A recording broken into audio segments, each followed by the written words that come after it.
ഒരു ജാതകത്തിലെ അഞ്ചാം ഭാവം എന്ന് പറഞ്ഞാൽ അതിൻ്റെ ഒരു നട്ടെല്ല് തന്നെയാണ്. ഇതിനകത്ത് വേറെ രഹസ്യം ഒളിഞ്ഞിരിക്കുന്നതെന്ന് വെച്ചാൽ അഞ്ചാം ഭാവം എന്ന് പറഞ്ഞാൽ മന്ത്രസ്ഥാനം കൂടിയാണ്. പ്രധാനമായിട്ടും കേതു അഞ്ചിൽ വരണം. കേതുവാണ് ജ്ഞാനം തരുന്നത്. വ്യാഴവും കേതുവും ശനിയും കൂടെ കണക്റ്റ് ആയി കഴിഞ്ഞാൽ, പ്രത്യേകിച്ച് ഏഴാം ഭാവത്തിൽ വരുവാണെങ്കിൽ സന്യാസിയായിരിക്കും. പ്രത്യേകിച്ച് ഇതിനെ സൂചിപ്പിക്കുന്ന മന്ത്രസ്ഥാനം എന്നാണ്. അറിവ്, ജ്ഞാനം ഇങ്ങനെയുള്ളതിനെയാണ് സൂചിപ്പിക്കുന്നത്. ഇതാണ് അഞ്ചാം ഭാവത്തിൻ്റെ ഒരു രഹസ്യം എന്ന് പറയുന്നത്. രാഹു തല മാത്രമുള്ള ഒരു ഗ്രഹമാണ്. കേതുവിന് തലയില്ല. അല്ല, തെറ്റായ വഴിയിൽ പോകത്തില്ല. അഞ്ചിലെ കേതു അങ്ങനെ തെറ്റായ വഴിയിൽ പോകത്തില്ല. നമുക്ക് ജ്ഞാനമാണ് തരുന്നത്. രാഹുവാണ് നമ്മളെ ഇരട്ടിപ്പിക്കുന്നത്. ഒരു കാര്യം ഇങ്ങനെ രണ്ടായിട്ട് കാണിക്കുന്നത് രാഹുവാണ്. നക്ഷത്രങ്ങളുടെ ഭാഷയും ഗ്രഹങ്ങളുടെ സന്ദേശങ്ങളും ജീവിതത്തിന്റെ വഴികളിൽ വെളിച്ചം നൽകുന്ന പുണ്യം ബൈ ഇന്ത്യ ലൈവിന്റെ ഈ ആത്മീയ ജ്യോതിഷയാത്രയിലേക്ക് സ്വാഗതം. ഇന്ന് നമ്മളോടൊപ്പം ആസ്ട്രോളജറും വാസ്തു കൺസൾട്ടന്റും ന്യൂമറോളജിസ്റ്റുമായ ശ്രീ ഉമാ മഹേഷ് ആചാര്യ ആണ് കൂടെയുള്ളത്. സർ, നമസ്കാരം. നമസ്കാരം. ജ്യോതിഷത്തിലെ അഞ്ചാം ഭാവം വളരെ പ്രത്യേകതകളുള്ളൊരു ഭാവമാണത്. ഇതിൽ ഒളിഞ്ഞിരിക്കുന്ന രഹസ്യങ്ങൾ എന്തൊക്കെയാണ്? ഒരു ജാതകത്തിലെ അഞ്ചാം ഭാവം എന്ന് പറഞ്ഞാൽ അതിൻ്റെ ഒരു നട്ടെല്ല് തന്നെയാണ്. ഇപ്പം ലഗ്നം കഴിഞ്ഞാൽ പിന്നെ അഞ്ചാം ഭാവം, ഒമ്പതാം ഭാവം, ഈ മൂന്ന് ഭാവങ്ങൾ ത്രികോണം എന്ന് പറയും. ഇത് വളരെയധികം പ്രധാനപ്പെട്ടൊരു ഭാവമാണ്. സാധാരണഗതിയിൽ അഞ്ചാം ഭാവം എന്ന് നമ്മൾ പറയുമ്പോൾ പൂർവ്വപുണ്യസ്ഥാനം, പിന്നെ നെയിം ആൻഡ് ഫെയിം, റൊമാൻസ്, ഇങ്ങനെയുള്ള കാര്യങ്ങളൊക്കെയാണ് പറയുന്നത്. ഇതിനകത്ത് വേറെ രഹസ്യം ഒളിഞ്ഞിരിക്കുന്നതെന്ന് വെച്ചാൽ അഞ്ചാം ഭാവം എന്ന് പറഞ്ഞാൽ മന്ത്രസ്ഥാനം കൂടിയാണ്. ദൈവിക സ്ഥാനം, പൂർവ്വപുണ്യസ്ഥാനം, ഒരു ഇൻഡ്യൂഷൻ. അതായത് പൂർവ്വപുണ്യം എന്ന് പറയുമ്പോൾ അത് നമ്മുടെ കർമ്മങ്ങളുമായിട്ട് ബന്ധപ്പെട്ടാണ്. നമ്മൾ നല്ലത് ചെയ്താൽ അത് ഈ ജന്മത്തിൽ നമുക്ക് നല്ലത് അനുഭവിക്കാം. നല്ലതല്ല ചെയ്തെങ്കിൽ അത് നമ്മൾ ഈ ജന്മത്തിലും കൊണ്ടുവന്ന് അത് അനുഭവിച്ച് തീർക്കണം. ചിലവർ കഴിഞ്ഞ ജന്മത്തിൽ തന്നെ അത് ചെയ്തു തീർത്ത് കാണും. അപ്പം പുണ്യമായിരിക്കും നമുക്ക് കിട്ടുന്നത്. മറ്റത് കർമ്മദോഷമായിരിക്കും വരുന്നത്. അപ്പോൾ അഞ്ചാം ഭാവത്തിൽ എന്ന് പറഞ്ഞൊരു ദൈവിക സ്ഥാനമാണ്. നമ്മുടെ കുലദൈവത്തിൻ്റെ അല്ലെങ്കിൽ ധർമ്മദേവതകളുടെ സ്ഥാനം, മന്ത്രസ്ഥാനം. ഇങ്ങനെ അഞ്ചിൽ നല്ല ഗ്രഹങ്ങൾ, ശുഭഗ്രഹങ്ങളൊക്കെ ഇരിക്കുകയും അതേപോലെ തന്നെ പ്രധാനമായിട്ടും കേതു അഞ്ചിൽ വരണം. കേതുവാണ് ജ്ഞാനം തരുന്നത്, അറിവ്. അപ്പോൾ അഞ്ചിൽ കേതു വന്ന് നിൽക്കുവാണെങ്കിൽ അദ്ദേഹത്തിനൊരു ഇൻഡ്യൂഷൻ ഉണ്ടാവും. അവർക്ക് നടക്കാൻ പോകുന്ന കാര്യം കാലേക്കൂട്ടി പറയാനുള്ളൊരു കഴിവുണ്ടാവും. അഞ്ചിൽ കേതു വന്ന. അപ്പം അതൊരു വലിയൊരു വരവാണ്. ഒരു ജാതകനെ സംബന്ധിച്ച് അത് വലിയൊരു വരവായിരിക്കും. അപ്പോൾ നാളെ നടക്കാൻ പോകുന്നത് നല്ലതായാലും ചീത്തയായാലും നേരത്തെ അറിഞ്ഞു കഴിഞ്ഞാൽ അതനുസരിച്ച് നടന്നാൽ ജീവിതം മെച്ചപ്പെടുത്താൻ എടുക്കാൻ പറ്റും. അദ്ദേഹത്തിനെ രക്ഷപ്പെടുത്താൻ പറ്റും, അദ്ദേഹത്തിൻ്റെ കുടുംബാംഗങ്ങളെ രക്ഷപ്പെടുത്താം, അദ്ദേഹമായിട്ട് ബന്ധപ്പെട്ടവരെയൊക്കെ. അതാണ് അഞ്ചിൽ കേതു വന്നത്. അപ്പോൾ പൊതുവെ അഞ്ചിലെ കേതു എന്ന് പറയുമ്പോൾ പുത്രദോഷം എന്നൊക്കെ പറയും. അത് വേറെ ഗണനമാണ്. ഇവിടെ നമുക്ക് ദൈവികത്തിൻ്റെ ആണ്. അഞ്ചാം ഭാവത്തിൽ ഒളിഞ്ഞിരിക്കുന്ന ദൈവികതയാണ്. അതാണ് ഈ പറഞ്ഞ പോലുള്ള ജ്ഞാനം, അറിവ്, മന്ത്രം, തന്ത്രം, ഇതൊക്കെ വരുന്നത്. അപ്പോൾ ഇവിടെ കേതുവാണ് നിൽക്കുന്നതെങ്കിൽ അദ്ദേഹത്തിന് ഈ പറഞ്ഞ പോലെ മന്ത്രതന്ത്രങ്ങളിൽ വളരെ ജ്ഞാനം ഉണ്ടാവും. ഈ മന്ത്രങ്ങൾ പെട്ടെന്ന് പഠിച്ചെടുക്കും, ഇല്യൂഷൻ ഉണ്ടാവും, നടക്കാൻ പോകുന്ന കാര്യങ്ങൾ കാലേക്കൂട്ടി പറയാനുള്ള ഒരു കഴിവുണ്ടാവും.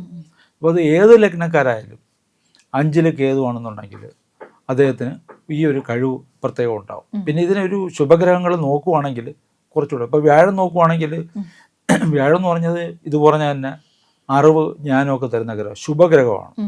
അപ്പോൾ അതുമായിട്ട് ബന്ധപ്പെട്ട ഒരിതുണ്ടാവും ഇതായിട്ട്. ഇപ്പം ഇതിൽ തന്നെ വ്യാഴവും കേതുവും ശനിയും കൂടെ കണക്റ്റ് ആയി കഴിഞ്ഞാൽ, പ്രത്യേകിച്ച് ഏഴാം ഭാവത്തിൽ വരുവാണെങ്കിൽ സന്യാസിയായിരിക്കും. കംപ്ലീറ്റ് ജ്ഞാനം കവർന്നെടുത്തിരിക്കുന്ന ഒരാളായിരിക്കും. അപ്പൊ അദ്ദേഹം മറ്റുള്ളവരെ വഴി നടത്താൻ ഒരു തരത്തിലൊരു ലൗകിക ജീവിതം ഉണ്ടാവില്ല. ഇല്ല, അവർക്ക് മറ്റുള്ളവരെ വഴി നടത്താനുള്ള ഉപദേശം കൊടുക്കുന്ന ഒരു ഇതായിരിക്കും.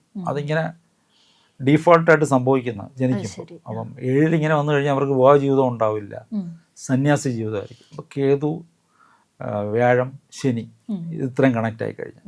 അപ്പം അഞ്ചിലെന്ന് പറയുമ്പോൾ ഇതാണ് നമ്മുടെ മുൻജന്മത്തിലെ പൂർവ്വപുണ്യസ്ഥാനം ഒന്നും കൂടി അതിനെ സൂചിപ്പിക്കുന്നത് കൊണ്ട് അവിടെ കേതു വരുമ്പോൾ ഈ ജ്ഞാനം നമുക്കുണ്ടാവും, അറിയാതെ ഉണ്ടാവും. അതിനെക്കുറിച്ച് കൂടുതൽ പഠിക്കും. മന്ത്രങ്ങളൊക്കെ പെട്ടെന്ന് നമുക്ക് ഉച്ചാരണ ശുദ്ധിയോടെ പറയാൻ ഇങ്ങനെയുള്ളവർക്ക് കഴിയും. ചിലർ പറയുമ്പോൾ തെറ്റുകൾ വരും, അല്ലെങ്കിൽ പഠിച്ചെടുക്കാൻ സമയമെടുക്കും. ഇവർക്ക് ആ ഒരു ഇത് ഉണ്ടാവും, കഴിവും ഉണ്ടാവും. ഏറ്റവും കൂടുതൽ നമ്മൾ പറയുന്നത് വെച്ചാൽ ഇതിനൊരു ഈ ഇൻറ്റ്യൂഷൻ എന്നാണ് പറയുന്നത്. നടക്കാൻ പോകുന്ന കാര്യങ്ങൾ കാലെ കൂട്ടി അറിയുക, അത് ശരി. അത് മറ്റുള്ളവരോട് പറയുക. ഇപ്പം ചില ജ്യോതിഷികൾക്കൊക്കെ ജ്യോതിഷത്തിനോടൊപ്പം തന്നെ ഈ ഒരു കാര്യങ്ങളൊക്കെ കിട്ടും. അപ്പം അങ്ങനെയുള്ളവർ, ഇപ്പം ജ്ഞാനികളും സിദ്ധന്മാരും ഇങ്ങനെയുള്ളവരൊക്കെ വലിയ വലിയ ഈ നേരത്തെ ജീവസമാധി അടഞ്ഞ ആൾക്കാരൊക്കെ അവരുടെയൊക്കെ ജാതകം പരിശോധിച്ചാൽ 5-ൽ കേതുവായിരിക്കും. അവരൊരു പ്രത്യേക കഴിവുള്ള ആളുകളായിരിക്കും. മറ്റുള്ളവരെ വഴി നടത്തുക, അവർക്ക് ഉപദേശം കൊടുക്കുക, അവരെ നേരാവണ്ണം ജീവിതത്തിൽ കൊണ്ടുപോകാനുള്ള. അപ്പം ഇവരെ തേടി ധാരാളം ആളുകൾ വരും ഉപദേശം ചോദിക്കാനും അറിവ് നേടാനായിട്ട്. അതാണ് ഈ 5-ാം ഭാവം എന്ന് പറയുന്നത്. അപ്പം ഇതിൻ്റെ ഈ രഹസ്യം എന്ന് പറയുന്നത് ഇതാണ്. സിമ്പിളായിട്ട് പറഞ്ഞാൽ മറ്റു ഭാവങ്ങളുടെ, അതായത് 5-ാം ഭാവത്തിൻ്റെ സാധാരണഗതിയിലുള്ള കാരകത്വങ്ങൾ ഉണ്ടെങ്കിലും ഇങ്ങനെയുള്ളൊരു സംഭവം ഇതിനകത്ത് ഒളിഞ്ഞിരിപ്പുണ്ട്. അതാണ് ഈ 5-ാം ഭാവത്തിൻ്റെ ആ രഹസ്യം എന്ന് പറയുന്നത്. അപ്പം അതിൽ കേതുവിനൊരു പ്രധാന പങ്കുണ്ട്. കേതുവാണ്. അപ്പോൾ അതിന് ഈ ബുധൻ കണക്ട് ചെയ്ത് കഴിഞ്ഞാൽ കുറച്ചുകൂടെ അറിവുണ്ടാവും. ഈ മന്ത്രങ്ങൾ ഉച്ചാരണശുദ്ധിയോടെ പറയാൻ പറ്റും. വ്യാഴം കണക്ട് ചെയ്യുമ്പോൾ അറിവ് വീണ്ടും ഉണ്ടാവും. ഇനിയും കേതു മാത്രമാണ് നിൽക്കുന്നെങ്കിലും അതിലിതുണ്ടാവും. ഇപ്പം മേടൻ രാശിക്കാരുടെ 5-ാം ഭാവം എന്ന് പറയുന്നത് കർക്കിടകമാണ്. മേടം, ഇടവം, മിഥുനം, കർക്കിടകം, അല്ല ചിങ്ങമാണ്. മേടംകാരുടെ ചിങ്ങമാണ്. അപ്പം അതിൻ്റെ രാശിയുടെ അധിപൻ എന്ന് പറയുന്നത് സൂര്യനാണ്. അപ്പം ആ സൂര്യൻ്റെ കൂടെ കേതു കൂടെ വന്ന് നിൽക്കുമ്പോൾ, സൂര്യൻ എന്ന് പറഞ്ഞാൽ വെളിച്ചം കൂടിയാണ്, അവിടെ ഒരു അറിവുണ്ടാവും. ഭരണം ഈ എല്ലാ ഗ്രഹങ്ങളുടെയും രാജാവാണ് സൂര്യൻ.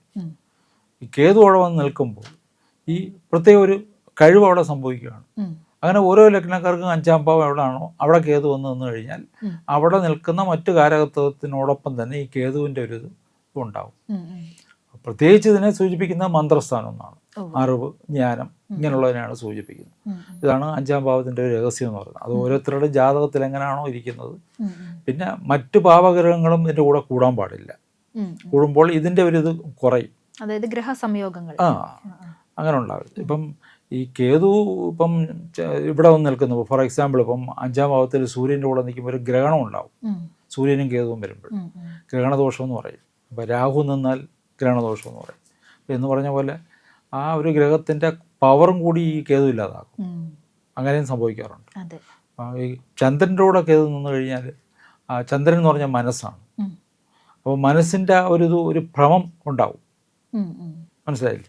ആ ചന്ദ്രൻ മനസ്സെന്നാകുമ്പോൾ അവിടെ കേതു കൂടെ കയറി വന്ന് നിൽക്കുമ്പോൾ ആ ചന്ദ്രനെ അലട്ടിക്കൊണ്ടിരിക്കും കേതു. ആ മനസ്സിന് സ്വസ്ഥതയില്ലാതായി കളയും കേതു. അത് കേതു എന്ന് പറഞ്ഞത് നമ്മൾ പറയുന്നത് ഡിസ്ട്രാക്ട് ചെയ്യുക, എല്ലാം ഇല്ലാതാക്കുക എന്നുള്ളതാണ്. രാഹു എന്ന് പറഞ്ഞത് അത് എക്സ്പോസ് ചെയ്ത് കാണിക്കുക എന്നുള്ളതാണ്.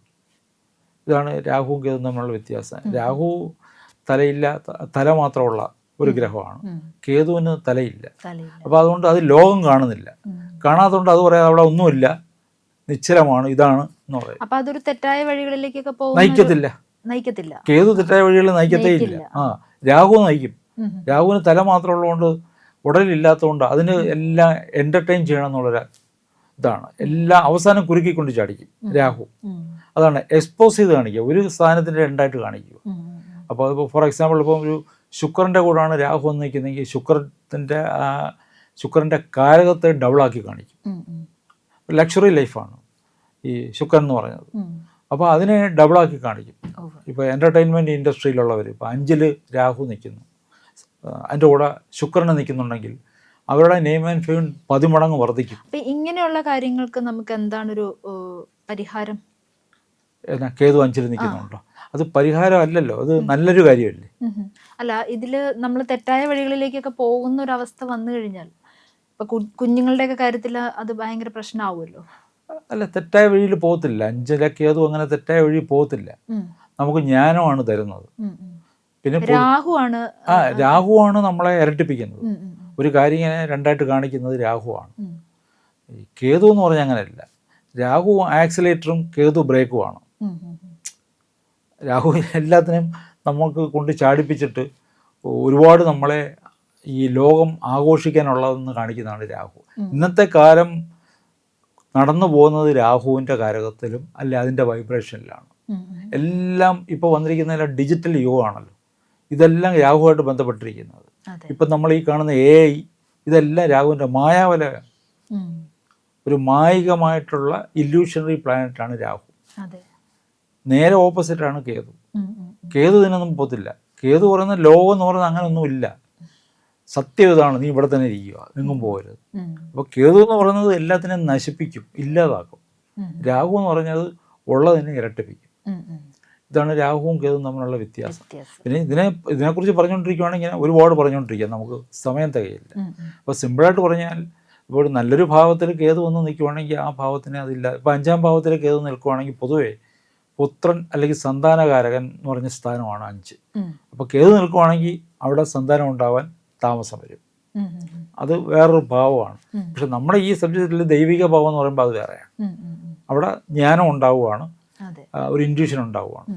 മറ്റ് രീതിയിൽ നമ്മൾ നോക്കുമ്പോൾ കുട്ടികളുണ്ടാവാൻ താമസിക്കും, സന്താനകാരൻ. 5-ാം ഭാവം റൊമാൻസ് കൂടിയാണ്. അപ്പോൾ ഒരാൾ സ്നേഹിക്കുവാണെങ്കിൽ അയാളുടെ സ്നേഹം പരാജയപ്പെടും. 5-ൽ കേതു നിൽക്കുവാണെങ്കിൽ വിജയിക്കത്തില്ല, കാര്യം ഇത് ഇല്ലാതാക്കുമല്ലേ. അതേസമയം രാഹു അവിടെ നിൽക്കുവാണെങ്കിൽ അത് ഇരട്ടിപ്പിക്കും, വിവാഹത്തിൽ വരെ എത്തിക്കും. കേതു അങ്ങനെ ചെയ്യത്തില്ല, അത് ഇല്ലാതാക്കളെ.